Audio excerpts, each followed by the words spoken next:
Members of Congress, I have the high privilege and the distinct honor of presenting to you the President of the United States. While we may be a nation divided on policies, we are a country that stands united in condemning hate and evil in all of its very ugly forms. That America must put its own citizens first, because only then can we truly make America great again. Protecting our workers also means reforming our system of legal immigration.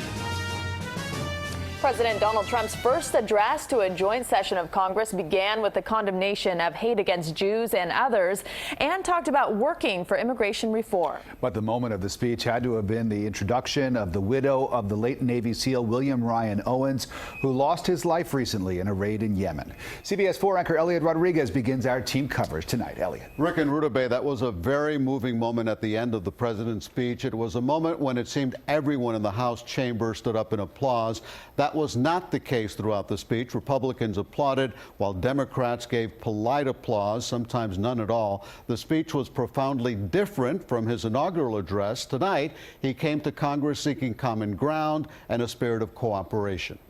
Mr. Speaker, the President of the United States. President Donald Trump made his way into the House chamber for his first address to Congress, sharing his vision for what he called a renewal of the American spirit. I am here tonight to deliver a message of unity and strength, and it is a message deeply delivered from my heart.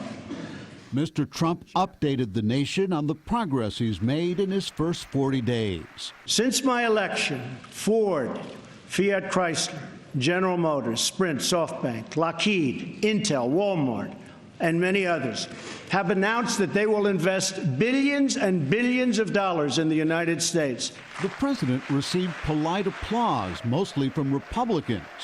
Women Democrats wore white, a symbol of the women's suffrage movement, to show support for women's issues. The president began his speech by mentioning Black History Month and denouncing recent attacks on Jewish centers.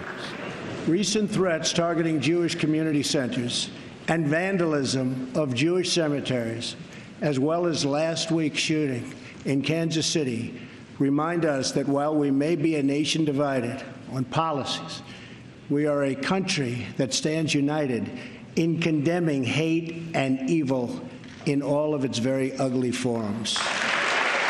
Mr. Trump said everything broken in the country can be fixed, including Obamacare and immigration. Mr. Trump acknowledged the sacrifice of Navy SEAL William Ryan Owens, killed in a raid in Yemen on January 28th. Ryan died as he lived, a warrior and a hero, battling against terrorism and securing our nation. Ryan's widow received a standing ovation that lasted 1 minute and 45 seconds.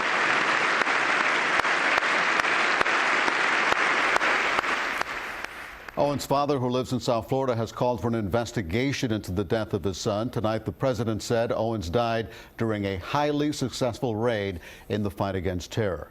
Eliott Rodriguez, CBS 4 News. Eliott, thank you. So how are Democrats reacting to the president's address? South Florida Democrat Debbie Wasserman Schultz was not impressed. I think Donald Trump continues to be separated from reality. I think that he has the comments that he made about what he believes is going on with the healthcare system in this country is divorced from the reality of 20 million people who have access to quality, affordable healthcare.